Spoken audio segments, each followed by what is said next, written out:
Okay. Today's lecture will be about univariate calibration charts, where actually in those charts we have an instrumental response. In our laboratory cases, usually this is something like a conductometer reading or spectrophotometer reading, things like that.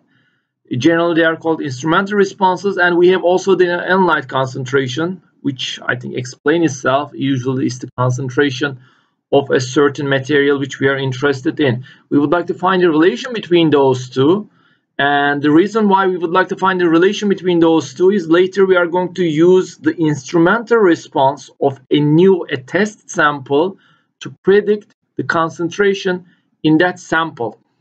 And so the important point here is, which is going to be kind of a dominating theme of this whole presentation, is going to be which one of those are going to be used as y-axis, which one is going to be used as x-axis.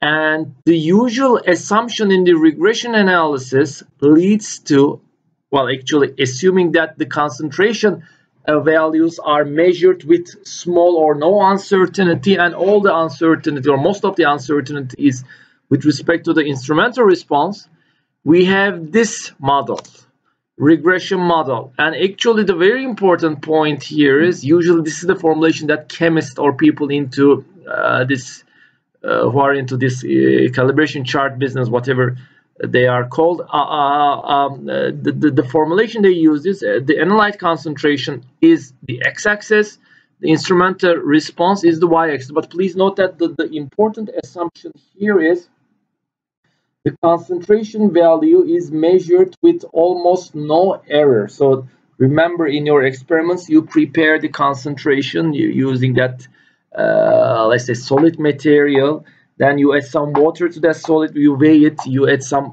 water to that solid material, you mix it, whatever, you measure the volumes, mass, and here you assume that there is negligible error, whereas all the error is buried upon once you put this solvent. You take a small amount of that solvent, and let's say that you fill a small a tube or whatever are going to be used for the instrumental response. You put that solvent in that tube and you measure the instrumental response. All the uncertainty or experimental error are buried upon the instrumental response. We are going to talk about whether this is a reasonable assumption or not later, but this is usually the formulation that chemists use. And in some cases, less frequently, but still, and I think some of you should have realized this, a linear model does not seem to fit to the relation between the analyte concentration and instrumental response, usually if you have a wide range of concentration values, and in those cases there may be a quadratic relation. And in this presentation I'm going to be mainly emphasizing or concentrating on the linear model. And the quadratic model extension is actually straightforward, but I think using the linear assumption or the linear model will be sufficient for the sake of the introductory level of this course and the presentation.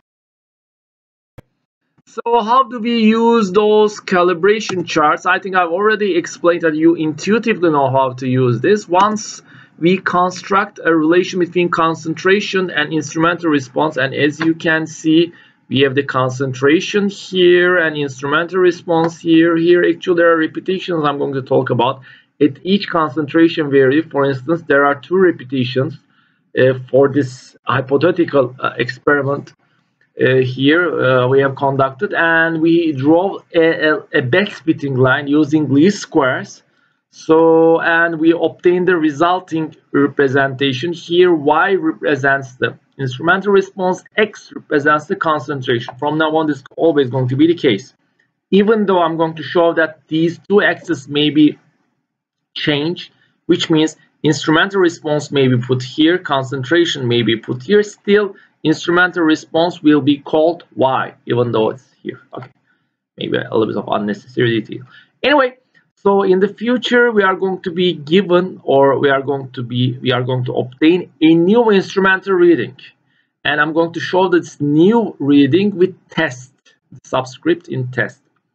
And let's call this Y test because it's going to be instrumental reading. Instrumental readings are shown with Y. And the question is, find the corresponding X test value. Predict the corresponding concentration value. So basically what we are dealing with here is, once we draw this line, a future instrumental response value will be somewhere here, for instance, here, those dashed lines, and we are going to be interested in the corresponding concentration value. So the arithmetics is very easy. Note that we are going to be given Y, therefore we do know the left hand side of this equation, therefore we subtract this value from the given Y value and divide this slope value so that we are going to be obtaining X test. So basically, if Y is equal to 42,500, whatever that response here is equal to this point where the dashed lines stem from, the corresponding concentration value will be something like 81.81 grams per liter. So this is one, or how usually calibration charts are used by chemists. Now, one point that I'm going to be emphasizing for a couple of slides later, I think, or maybe the next slide, I cannot remember exactly, is we are not going to be using this calibration chart for extrapolation purposes. I'm going to be more clearly defining what I mean by extrapolation in a number of slides later, but I think you get the idea. We are not going to be using the calibration charts for estimating or predicting the instrumental, the concentration values which fall into those regions. Okay, so let's go step by step over some of the important issues in calibration charts. The first issue, how many concentration levels should be used during calibration? Now, that's actually a kind of arbitrary value, but usually at least 7 concentration levels is pretty much is sufficient, I may say. Well, I think for the sake of our experiments, since this is an introductory level course, it may be equal to 5 levels. But here the more important thing, and people who are not into statistics or into very much into statistics may easily skip that. These concentration levels should be equidistant. So if you are going to if you need to draw a calibration chart between 20 grams and 120 grams, then what you do not do is something like this. You do not take 1 point here, 1 point here, and then take another point, and let's do here, so that the whole region is going to be spanned. That's not what you do. If you are going to span a certain region, the concentration levels should be as equidistant as they can be, which is related with something which in linear regression or least squares models, these are called leverage points, which are distant from the rest of the points, and they affect the linear regression model. I'm not going to go into those details about that. For those who are interested, just search for the leverage points. Just Google it and get an idea about why they may be problematic. In some cases, they may be useful, but that's out of the scope of this course.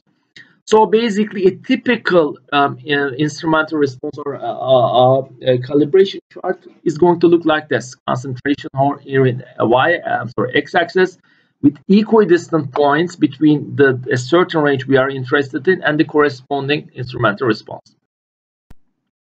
Now, our replicas required, this is not very much related with our course, because usually in this course, within the scope of this course, we do not perform replicas usually since again, this is just an introduction. On the other hand, in real life, yes, at least 2 repetitions at each concentrations are performed. Actually, so the resulting instrumental response is going to look like this. Please note that for each concentration we have 2 instrumental responses. So it's not like you prepare 1 sample and you do 2 tests, 2 readings with that instrumental response. What you actually do is you prepare 2 different samples at the same concentration, and then you measure the instrumental response. And unfortunately, this is also out of, maybe fortunately, this is also out of scope of this course, because when you do that, the linear regression method that we use will not be exactly valid. So the typical approach one tends to think of is just average these values, right? Since there are two repetitions, and use a best fitting line. Well, it works, but there is a trick there which I'm not going to go into. So in those cases, so if you are into a serious laboratory analysis, if you are employed in a serious laboratory which do this kind of analysis, once you have this type of data, you have to perform what we call weighted least squares, which we are not going to do. So in our course, we usually use one replicate or no replicate, a single experiment. That's fine, but that's how it's done in real life. Now, I think one of the most subtle points which one should take into consideration, what should be the range of concentration values during calibration. Now, the idea is actually, I think, maybe summarized as it shouldn't be too large, it shouldn't be too small. Well, first of all, that may seem interesting, but you should have an idea about which test values you should have an idea about the range of the test values in terms of concentration levels or calibration values or instrumental data, so that when you have that range, you should perform experiments during calibration chart construction to cover that range. So if you are, for instance, in a very small range between 0.5 and 0.6, whatever the units, you do not cover the whole range between 0 and 1. Because actually, as you extend the range more and more, the resulting calibration chart will necessarily move away from linear relation. So that's an important point, I guess. But it should cover the range. Just an important, again, emphasize this. If the test points will fall between 0.4 and 0.6, you do not construct a chart starting from 0.1 and which goes to 1, because there is going to be a region which is not covered. So as a result, the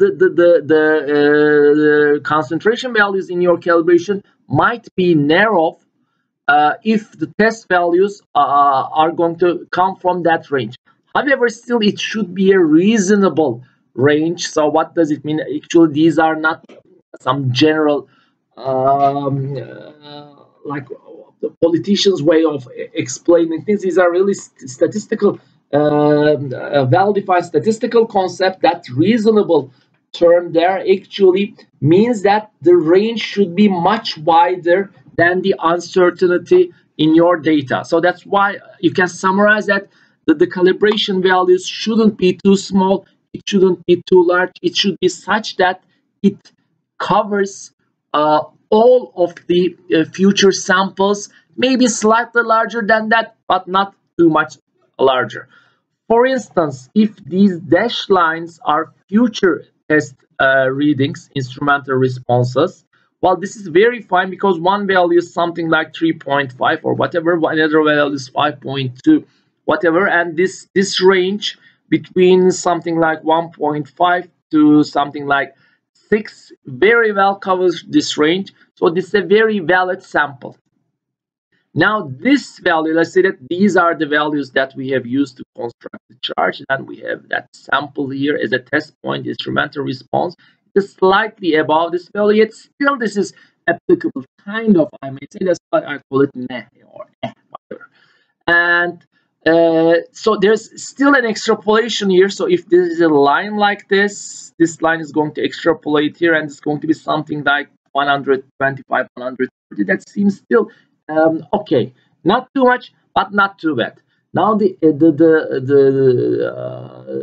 are the bad cases, I may say, we cannot use these test points for these calibration values cases. Maybe one point here which is very much distant away from the range between 1 and 6 of the instrumental response, is very much far away.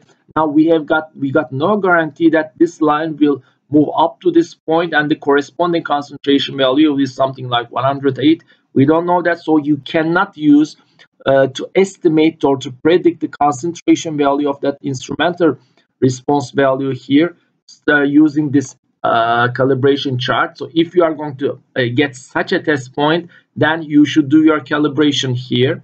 And another problem, which I'm going to talk in the next slide in more detail, is the small, very small instrumental responses. These are additionally problematic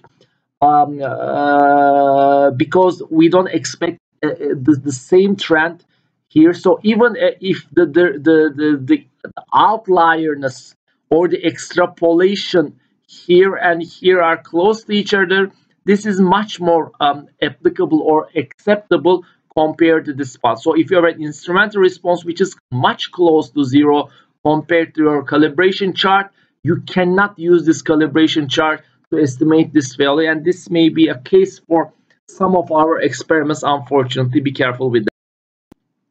So now another interesting point which is usually asked is should the calibration curve pass through the origin? So what about origin? So first of all, for those who have not ever thought about what's the big deal about origin, you may think about the physical concept here. If you have no the concentration or the active material, the material which you would like to measure in your solution, then the instrumental reading may be expected to be zero theoretically.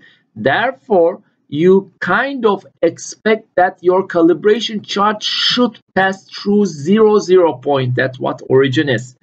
So the question is, how should I include, or should I include this information that the calibration chart should pass through 0 in somehow into my linear regression or least square model? That is the question here. So this is not a very straightforward question. There's not a very straightforward answer. This is a little bit of a statistical question actually, but in very simple terms, a couple of guidelines. First of all, do not include this point if your test point does not fall into this range, which means if, let's say, these blue points are again your calibration points and your future test point will fall within this range between 2 and 6, then just forget about this origin 0 value. Just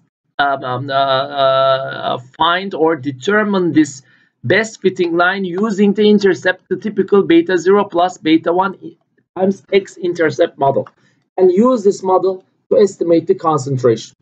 So you simply do not care about whether there is an effect of origin or not. You take a model with intercept. You may say that this intercept will pass through an unrealistic value maybe, but again, as I said, and I'm going to repeat, I think in the next order, a couple of slides, we do not actually expect that there is such a linear behavior here. So this part is a little bit mysterious if you haven't taken any readings. Possibly there may be a quadratic or even a much more complicated relation here. There may be a relation like this passes through 0 or something else. But here, since I do not care about the relation here because I'm not going to take any samples from this region, therefore just use this line. So this is, I think this guideline is kind of in most of our laboratory experiments, this may be used. Anyway, okay, so the second question continues. If on the other hand, you need to take some very small tests, some of your test samples contain very small of the analyte, then what should you do? Okay, now what you should not do is use this line, as I repeated, I think it's going to be the third times, I guess, to estimate the values in this region using this line. What you should do is,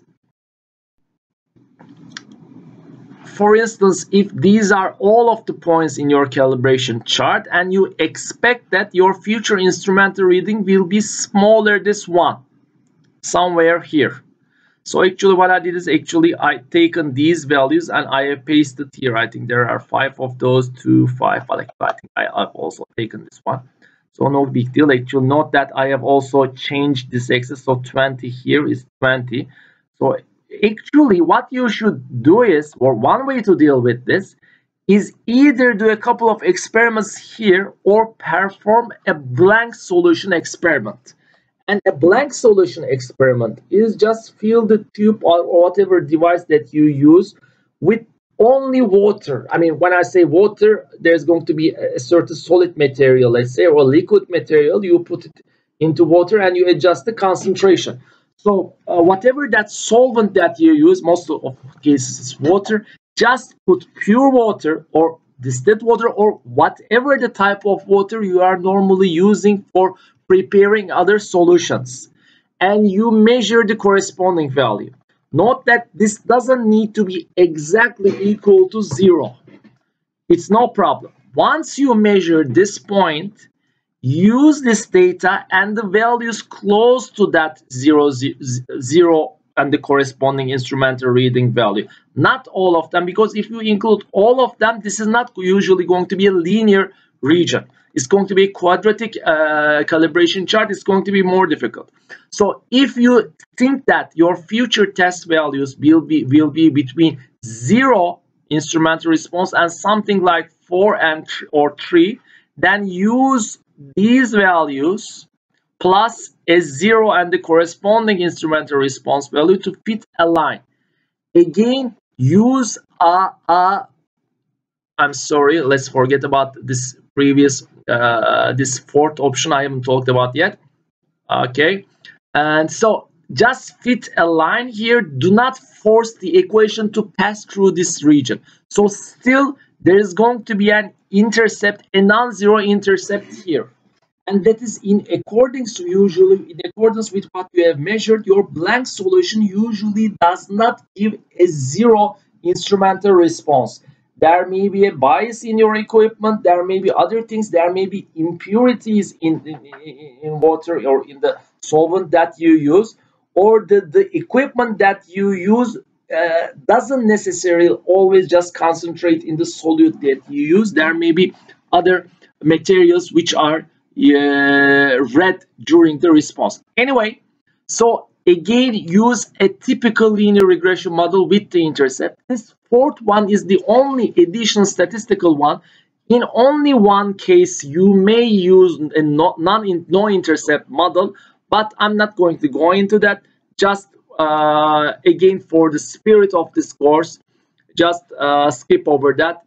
So in all of the experiments, use models with intercepts and do not force any line to pass through a point, but that point may be, you may either use a blank solution or very small amount of material or solute in your solutions. You should span the region which is going to be covered by the test point.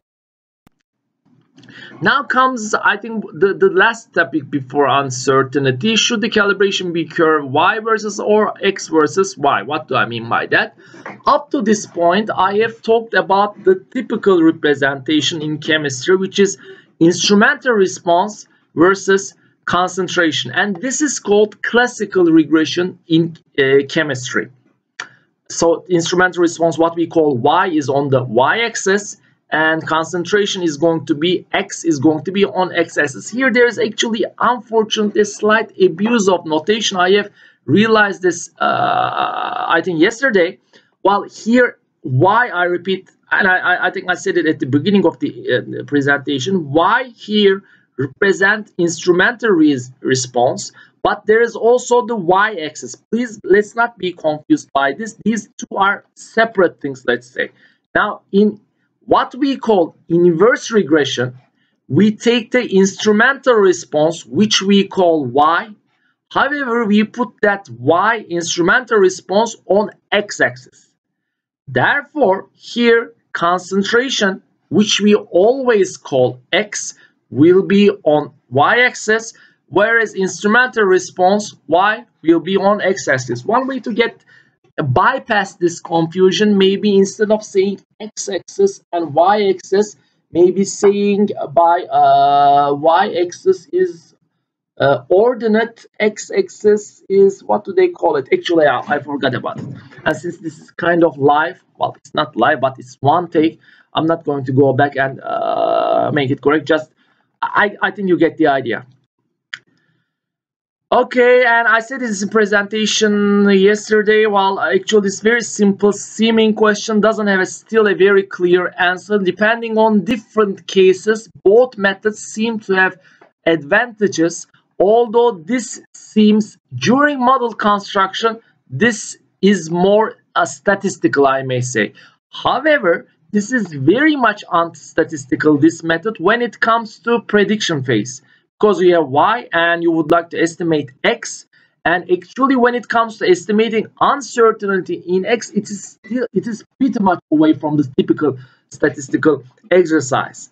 Now this one seems problematic only during this construction, because if we assume that instrumental response is more uncertainty, then this is not the correct way. So both of them are not exactly correct, but not very bad either. As far as I have seen in the literature, this seems to give inverse response. Regression seems to be better in obtaining more accurate concentration predictions, but this is a more common method. But to sum it all, the typical recommendation is use the variable with the smaller uncertainty for x-axis, this one here. So if you believe that you are very careless in preparing solutions, you put too much water, too little solute, whatever, you drop it everywhere, you then use inverse regression, because your instrumental response will have smaller uncertainty compared to concentration, whereas this one is just the opposite. You prepare the concentration very carefully, but there's going to be some problem with the instrumental responses. And it's not only the equipment. Note that it's not only if you are going to take an absorbance measurement. Note that you hold that very little tube using your hand, and during that you may have a fingerprint on that tube glass, which may affect the absorbance values, and all those are going to be buried inside the instrumental response. Actually, it takes probably some practice and experience to understand which one has got more uncertainty. It's not a theoretical thing, yet still this is the general idea. So in your reports, you can, I think, use both of those. And for the assistants especially, maybe with experience you may have an idea which one is more free of error, which one of these readings are more erroneous. Depending on that, maybe you can recommend the groups to which one of the methods may be used. Okay, and the last thing, uncertainty in predicted concentrations. Now, since we have two different methods, we have two different very close but equations. The first one is the classical regression. If you construct the chart using the instrumental response as the ordinate and the concentration as abscissa. Yes, I'm not sure whether it's pronounced that way or abscissa, something like that, but I remember the word. Okay, once you construct the chart, determine beta 0, beta 1 estimates, and also root mean square error. Then a new calibration point will, a new instrumental data value will be obtained, and the corresponding concentration value will be predicted. And we are now interested in the uncertainty or error in this prediction. And the equation is related to variance of this x test values. Actually, there should have been a hat here, but however, I changed this, or I see many errors. I corrected, but I always see more of these. It's like a virus. Anyway, so this is actually the prediction of variance. It is root mean square error beta 1. This n corresponds to the number of measurements samples in our calibration chart when we prepare it. X test is the new value that I again, this should be hat here, and this x bar is the mean value, sample mean of the the concentration values that I have used in my calibration chart. And then when you take the square root of that and multiply it by 2, you find the uncertainty in concentration. This is if you have used a classical regression method to construct the chart. If you have used inverse regression method to construct the chart, then concentration will be on the ordinate, instrumental response will be the abscess, and then using this relation, you are going to be obtaining a new regression model, because this time you are using concentration as the response, and you are obtaining new beta 0, beta 1, and root mean square error values. Then we are going to be again given a y-test value. Note that the definition of y and x has not changed, but this time you are going to be using this form of the model. You use this y-test value, and okay, this should not have an hat. Again, another mistake, another errors, and you are going to be obtaining the corresponding x-test estimate, and the variance of x-test estimate is going to be equal to root mean square. As you can see, the same formulation, except that we do not divide by beta 1, and here instead of x-test minus x bar, we use y-test minus y bar, and of course we use sum of square of x and y. Well, there's of course the validation or derivation of this whole thing, but I think you get the idea. Since we change the order of x, or we replace x by y, all of the things in the equation, root mean square error, stays the same, but other than that, x and y change their places. And in this case, again, the uncertainty and x will be just 2 times, well, this 2 comes from x to the t distribution thing, but practically we use 2 square root of that value.